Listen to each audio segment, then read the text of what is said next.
What's up, Animanjians? So, a few days ago I reacted to the Alita Battle Angel trailer, and I didn't know too much about it other than it was a manga or anime that James Cameron himself was a fan of and that he had been trying to get and made into a movie for quite a while. But I've always been interested. So when I posted my reaction, I saw that a lot of people, well, a few people, wanted to see my reaction of the actual source material. Shout out to Brian Cairns. I believe it's how you say your last name. If it's not, please, I apologize. Do not annihilate me in the comment section. But shout out to you for letting me know where to find this manga and where to go to read it. And shout out to Jay-Z too. I've never shouted you out before, even though you definitely deserve it, always commenting on everything I put out. So shout out to Jay-Z. But I did go ahead and I read the first volume, and I'm going to give you my thoughts because, well, instead of reading the entire series and kind of forgetting what happened in the beginning, I just kind of want to throw it out there, get my thoughts out, and then continue on. And if you're interested in seeing what I think of the following volumes, let me know in the comment section below, and I'll definitely make a video for each volume that I read after this one. But let's go ahead and get into it. Battle Angel Alita, I do believe, is the name of the manga. So what I want to start off with is the actual story. It doesn't waste any time getting into the nitty-gritty, the world building, introducing these characters. The main character is Alita, who is an android, a cybernetic android. We don't know exactly where she's from yet. We don't know what her history is. All we know is that Daisuke, who is a scientist, he found her in a junkyard, he picked her up, and he's like, wow, you're beautiful, let's go ahead and create body parts for you so that I can make you into like this perfect girl. And then of course their relationship builds over the course of the comic, and they kind of have like this father-daughter type relationship. They start caring about each other quite a lot. And since Daisuke is the only person that Alita knows when she wakes up, when she wakes up from this coma, because she's forgotten everything else, she grows to care for him very, very deeply, and she's very protective of him. But before we start delving into all of that, the story's super fast-paced. I mean, we go through all of this within like the first few pages, and then we're already starting to see that the world is a junkyard. There's a floating city that nobody can really get to, and everybody here is a cyborg, and you have to buy parts, and there are bounty hunters who kill evil cyborgs because there aren't any cops, so people have to kind of volunteer to go out and get rid of them. It was fun. It's a fun read overall. I mean, the story honestly is a little silly, and I'm assuming that it gets a little deeper as the series goes on, but right now it's a little silly. I will say that it got a little bit more interesting towards the end there, but we're going to get to that later. One thing that I did want to say is that this manga reminds me a lot of Ghost in the Shell. A lot. I mean, and I don't know if the artist ever said that Ghost in the Shell was like, was in any way an influence in the story here, but there are so many things in this manga that just remind me of Ghost in the Shell. Now that's a horrible thing to say. I understand, because I've never read this, but I'm very familiar with Ghost in the Shell. So that's instantly what I'm going to go to when I see cyborg manga, anything, with a strong female lead. I'm going to instantly think of the Major, how her history is like shrouded in mystery and everything, and everybody's basically a cyborg in the future, and the philosophical elements. So very Ghost in the Shell this is.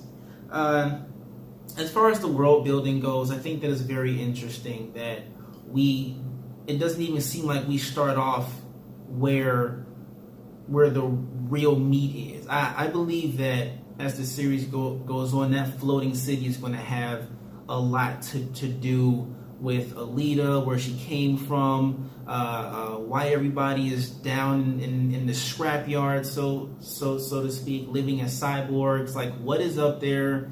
Why can't they get there? Why have they been banished to this junkyard? And certain things like that. So I like that. I believe that the name of the world is Typharis. Don't really know how to pronounce that, so if you guys could let me know. But Typharis is the floating world, and then the scrapyard seems to be where everyone who has, like, you know, cybernetic parts and everything is living. And apparently they have to live that way because of just the rough environment, their habitat.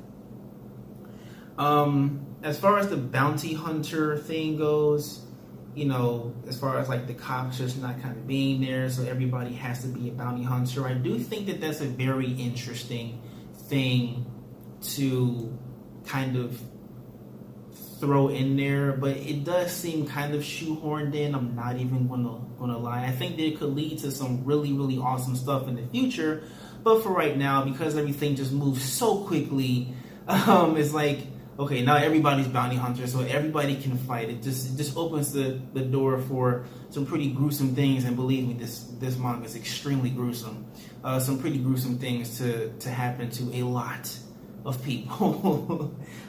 Seems like nobody's a victim, even though a lot of people are victims. It's very interesting.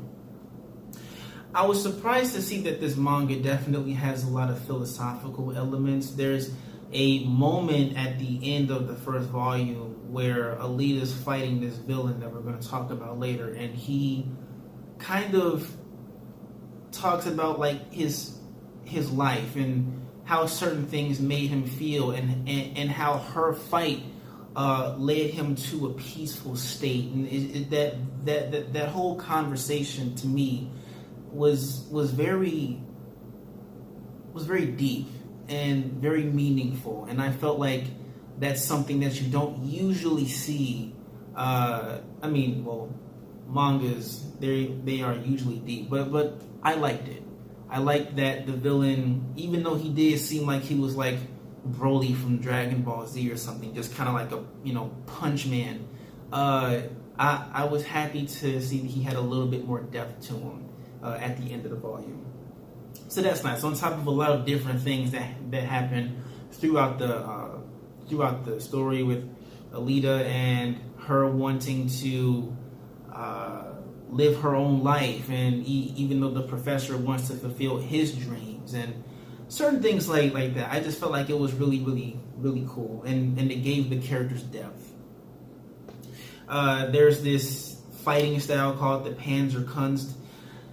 So I think that that's really, really cool. The only issue I have with the fight scenes in this is the art can be a little confusing at times. It's really difficult to kind of tell what is happening. You know, like when things are like just really everywhere, and everybody's fighting, and she's jumping in the air, and she's about to kick someone and all that. It takes me a little while to like try to analyze the picture a little bit to see exactly what happened.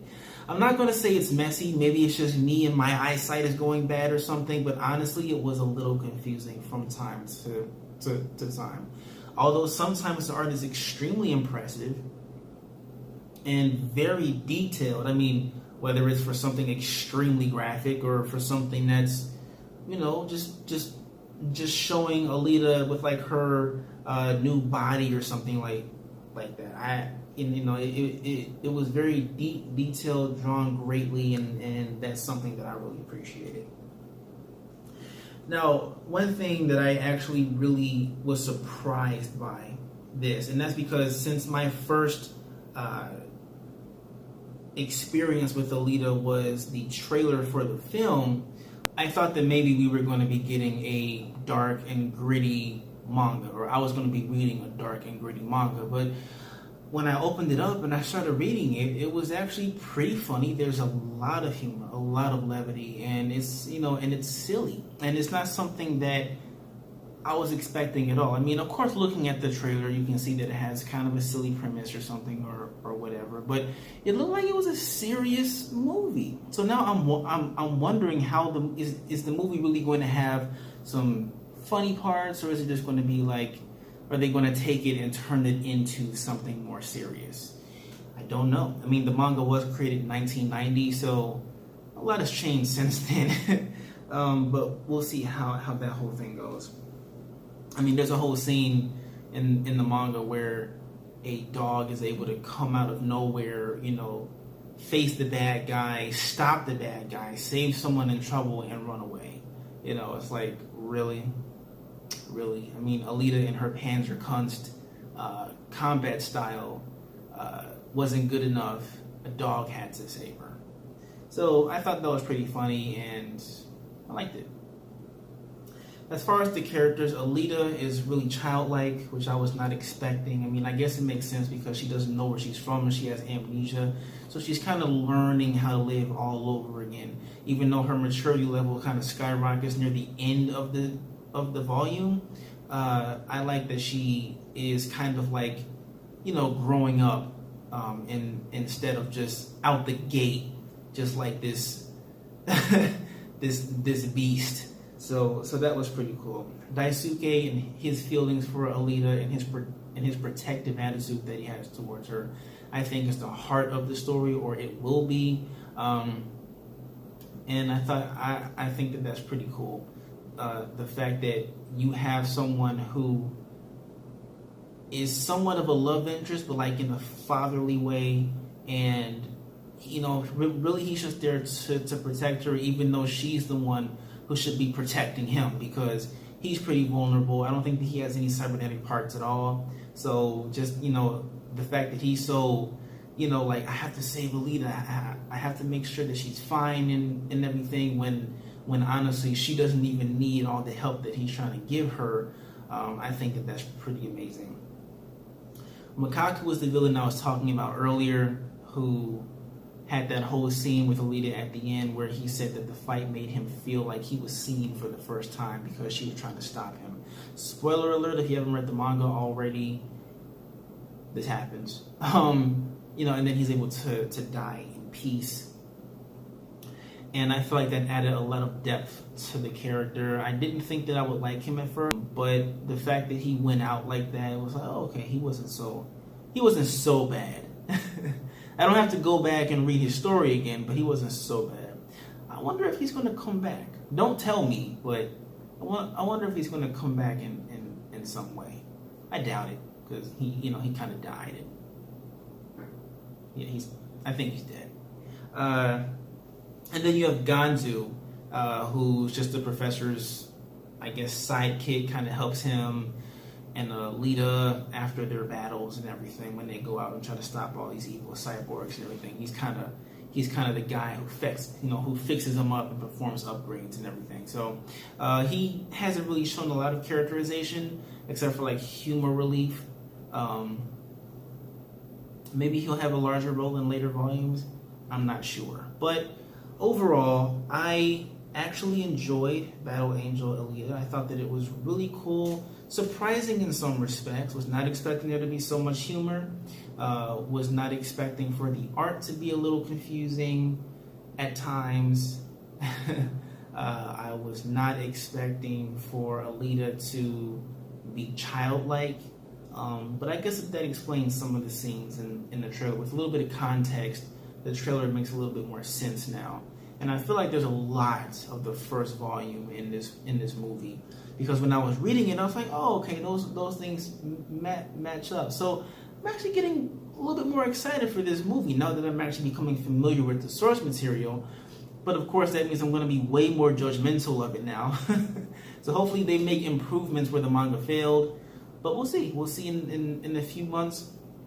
Like I said earlier, if you guys are interested in seeing what my thoughts are in the following volumes, I will continue to read the series, and I will continue to put it up for you. Just let me know in the comment section below. Let me know what you guys thought of my reaction to the Battle Angel Alita manga. Did you like it? Are there some things that I missed? Should I go back and reread it again? Let me know in the comment section below. And if you have not done so already, go ahead and click that subscribe button so that you can get more content like this, which contains movie news, reviews, and reactions from your prepared